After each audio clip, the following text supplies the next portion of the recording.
rode with and know that he was probably one of the strongest riders I've ever ridden with. He just always rode in a hard gear, and it didn't matter if there was a 20-mile-an-hour headwind. He would still ride in that one gear, and I kept saying, Dave, why do you need all these other gears if this is all you're going to use? But as tough as he was physically, he was even tougher mentally. And I told him as he was going through the cancer treatment that he is, without a doubt, one of the toughest hurt people I've ever known. And that's what I think about when I think about him. Just mentally tough.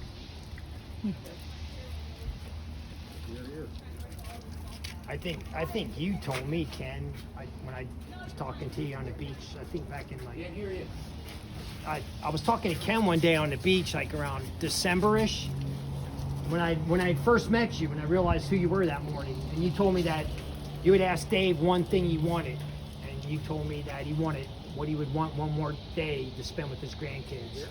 And you remember the other day when I was talking to you every morning when I wake up? It's kind of like what I use. This is my one more day.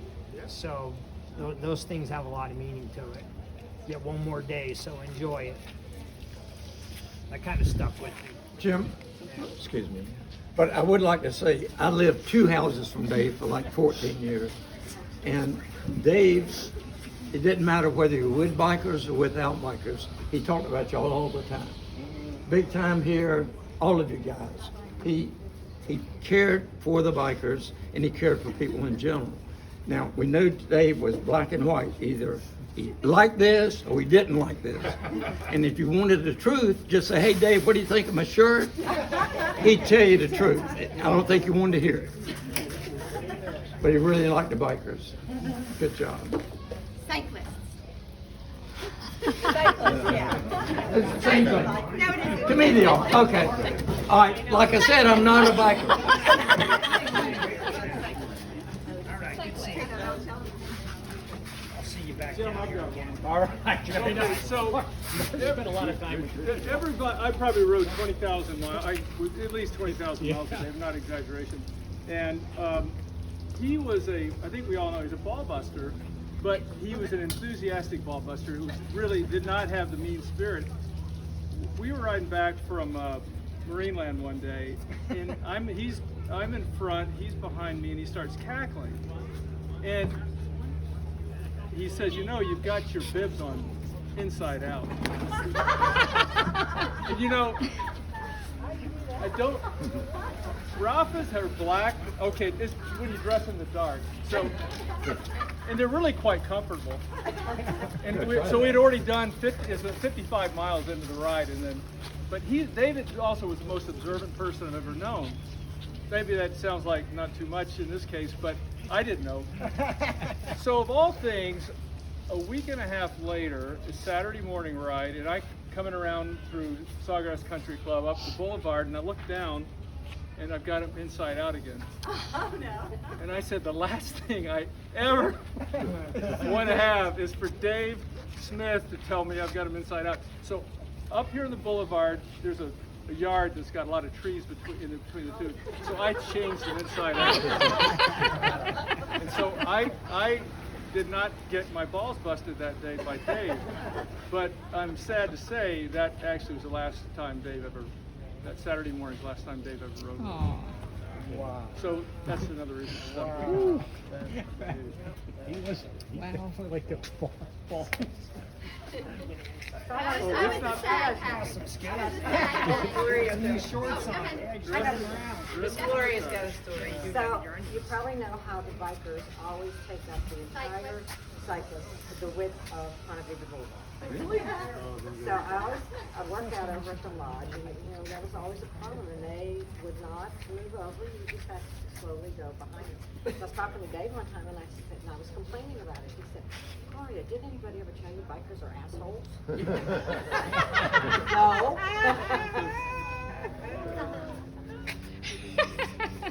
Well, I was always the sag hag wherever you guys went. And he had, one time you guys were going to go down, 5 of you, I think we're going to ride, it's 5 of you that rode down to Key West in 5 days for Tim's birthday. 50th Exactly birthday. right. and Dave was training for it, so he had me in my SUV on Roscoe Boulevard with my cruise control on 35, and I had the back open so I could see him in case, like I had to stop for a squirrel or something, and he's like, just run the bastards over. Let's keep on going. I don't want to end up in the back of your car. So I would train him with my car. Motor racing. Yes. Riding with the door open. Yeah. He was probably getting fumes too. He's probably like, so that's part of the training. I got a Dave Cindy combo story. So I took a nasty fall in Nocatee, and I get up and I'm thinking I'm okay, and Dave's like, "Sit your ass back down, man." And I'm trying to like sort of put it past me that it's not a big deal, without me knowing it. Dave calls up Cindy, and Cindy becomes my ride to the hospital, and he would not leave me. I mean, everybody else Saturday morning ride, everybody's like, "Let's get back. We got, we got things, got testosterone, we got egos, we got to do." And until Cindy came, he went to the hospital with me, made sure I was okay, and I got to be honest, man, I didn't like Dave when I met him. He was so obnoxiously gay. So how do you go from that to like actually physically loving the guy because of his generosity? We used to put the bikes together for the club that we did, and he'd match. If we came up with whatever we're talking big money, they would match that money. So if we had 100 bikes that were being built, we had 200 bikes the next day. So the generosity factor of Dave is priceless. Yeah. Well said. Really hard. He didn't have a good childhood, and he always wanted kids to have more than he did in his life. Yeah, it's pretty. He didn't want kids to go through it. True. Yeah, speaking of Dave's childhood, which I wasn't there for, because he was way older than me. But For 85, you look great, Jim. he told me he said they were so poor when he grew up that on Christmas he'd get a sock, and the next Christmas he'd get the other one. He totally told me. Made out of oatmeal. It's like the first week I met him. I'm like, wow, that's like, yeah. Almost true. Almost. Actually, I didn't know, but he actually told me he used to ride through when he was younger. And Cindy, you would know when that would be, but that I think most people don't know it, that he used to ride a cruiser, and sometimes his car, but mostly a cruiser, through, let's just say, 15th Street North over to the Hannah Park fence, to the southern fence, and look around the houses and go, one of these days I'll live in one of those houses, and I can't now. And I used to see cyclists come by in nicer bikes and go, one of these days I'm going to have one of those bikes. So I thought he was kidding me, but I think it was true. He had a poor childhood. Let's make him driven. Well, now I'm getting started. We're in this is What time is it? this is the last one I'm going to tell. I'm going to try not to cry. My arm's getting sore. No, we were in California on a bike trip following the Tour of California around, and I met a lot of people that he worked with at the Valley. So we went to San Francisco that night, I'll never forget it. And the following day, we bought some See's candies. Of course, he buys one box for him and two for me. I ate them the first night. He had enough left the third, so I finished that too. But we were in line at a grocery store to get basic groceries. We were there a whole week, and there was a guy in front of him with a kid, right at Silicon Valley, and the guy goes, "Man, I'm telling you, I got no money." And he goes, two people in front of us, and he goes, "Wait a minute, how much is that? I'm going to pay." And I went over and go, "Dave, I bet you he's his scammer." And he goes, "Get away from here. He's got a kid. Even if he's his scammer, I'm going to pay." And he did. Yeah. Very nice. Yeah. I tried to talk him out of it, but I couldn't. I'm too cheap. My name is not Tommy Young with two L's, which means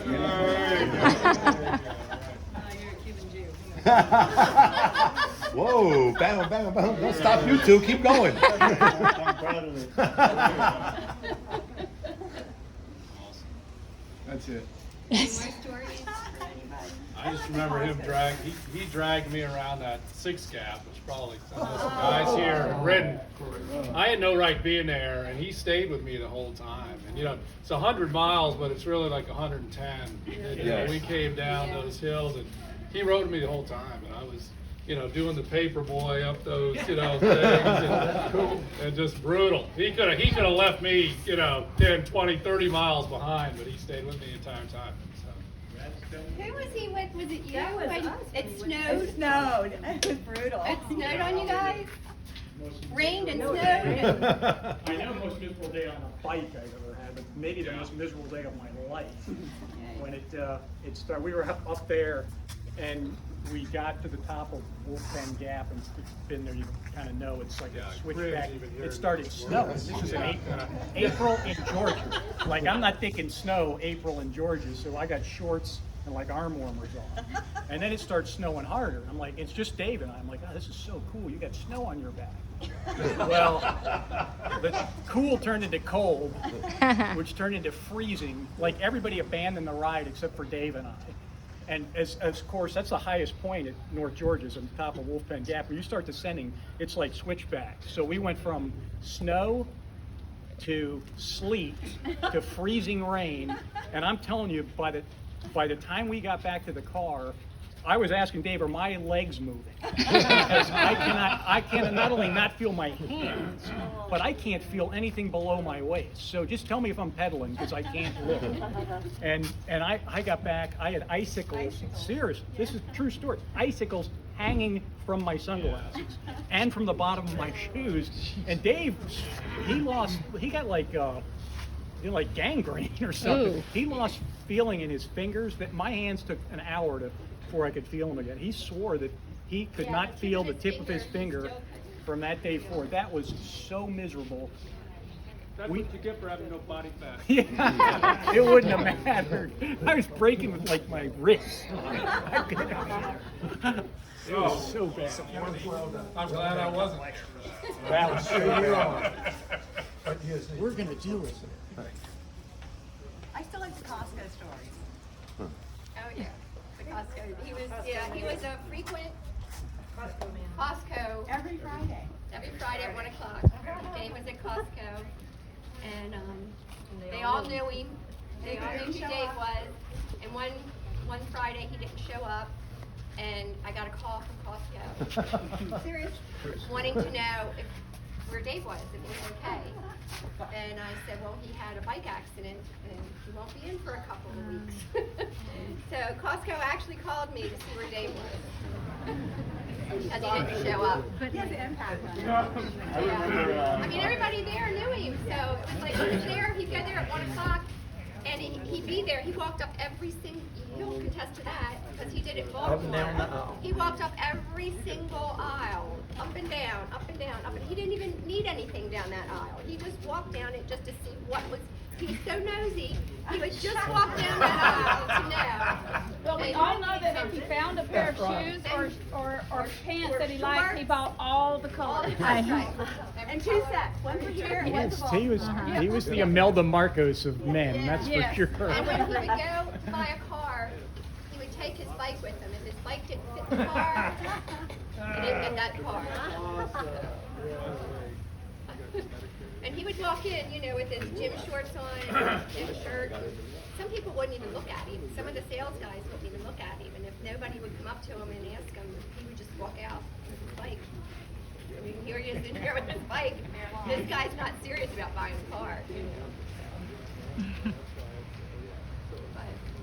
But he was definitely one of a kind. Talking about Costco, when the Gulf was having a lot of storms a few years back, just like they're having now, Dave called me one day and said, hey John, can you get the truck from the company? I said, sure. Huh? It was Katrina. And I said, sure, I can get it. He said, well, come on, bring it home. We went to Costco. Dave said, I want to fill it up with water, and we'll take it down to the 18-wheeler. Costco found out what he was doing, gave him a great deal on the water, and we did 2 trips. And just couldn't have been better. They paid for all of it. And he did that several times. Same thing at the Y at the Christmas trees. there was any angels left on the trees for children to have presents the next day, where he would say a 13-year-old girl needs a blouse or whatever. He'd take them all off the tree. They'd have to put new ones on the next day. The boy really cared. He cared a lot about children, and he always seemed to have time. Never was in a hurry. If you stop and think about it. Even with, you may say he was in a hurry, but he wasn't in a hurry for these guys. And he loved you all. He loved the guys that he cycled with. He loved all of you. And the girls. And the girls. And you're right. He wouldn't leave anybody behind. Never. You know, I heard stories when he would come home, how the school bus tried to run him off the road, or Pickup truck tried to run us off in potato country. Or throwing Or ice at their nails. bikes. On the Oh, yeah, they 50 did ride, that some back of on guys for potatoes. nails. Remember that? Yeah. What was that? You know, we had a trucker came shoot, through. we could tell stories all night. So we had an accident in potato country. We used to go Tom Wall. I called it Tom Walson Day Drive, and we would do it every Thursday. And it was a 65, 70 miler. And this huge guy cut us off once, and he got out of the car and he says, "If you guys ever come on this road again, there was nobody around. I'm going to kill you. I'm going to run over you." We did. Like 3 weeks later, and they caught us. He caught us, and he got off. And he said, "I'm going to kill you guys." And then there was some discussion, but we called the police. We took the guy's tag number. We told him what happened. 4 of us, including Dave, talked to the police, and they actually went and got the truck. They went and looked. Yeah, a cop that is here now. What's his name? Or whatever. That's not relevant now. Tedder. His name is Tedder. So they actually went to the truck, and it was his dad's truck. And they told them that, because Tedder rides, that if any other cyclists ever called regarding that truck, that they would put his son in jail. And then they would visited the son. But that's what made us talk to that. Yeah, so it still happens. And the dogs. Oh, yeah. The wild dogs. Yeah, the wild dogs. Dogs that chase y'all, that were pig chasers, weren't they pig dogs? Yeah, that was I mean, not pig dogs, but they were pig dogs. Hunters, they were Hunting dogs, yeah. Yes. And they did that in Dahlonega too. Yes. When we went up, yeah. We went out on a ride before the drive. Yeah. We were all going down the street, and here comes a pack of dogs chasing us. We couldn't get across. Yeah. That was the first time we did Dahlonega. 6 times. Yeah. You guys are brave out there on those bikes. You really are. Even here in Palm Beach, right? You guys are brave. I think we're stupid sometimes. Yeah. Yeah, kind of stupid sometimes. Do it one or more. I agree with that. I like to stay on the trail. So anybody need any more champagne? Any more Okay. stories? I need a shower. Dave was over there, Jim. everyone that met him. I think that everyone that met him, they remember him, hopefully in a good way. But I think he had an impact on everyone that he met. I think so. Almost like a drop that goes into the water. I think it kind of He's got a reputation of staying. Yeah. And I think that's a good thing. I think that's an inspiration. You know, you meet people that So do I. are The inspiring. lady that I went to pick the fruit up. Oh, no, I can't. Left her hand. She smacked my hand. Because they could use your fruit. And she gave me rotten fruit. He changed my life. He told me surf more and bike less. You always talk about surfing when you ride, and so surf more and bike less. Needed the call. He did. He changed my life. He had a good philosophy on Don't have anything to prove. We don't have anything to prove. Tomorrow something happens to you and everybody will forget about you. And we did. A lot of us didn't want to, you know. I never thought I could be married. On same day.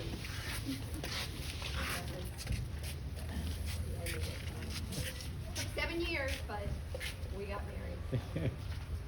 Awesome. So we were married 25 years and dated 7. And we were together 32. Isn't there some crazy story about him getting you down here, that you didn't want to come down here? You told some story. Maybe I shouldn't repeat it. Yeah, right. Thanks, Tom. Anything else you want to do? Yeah, exactly. I'm good like that. I think we should thank Jim for. Well, Yeah, great job. Yes.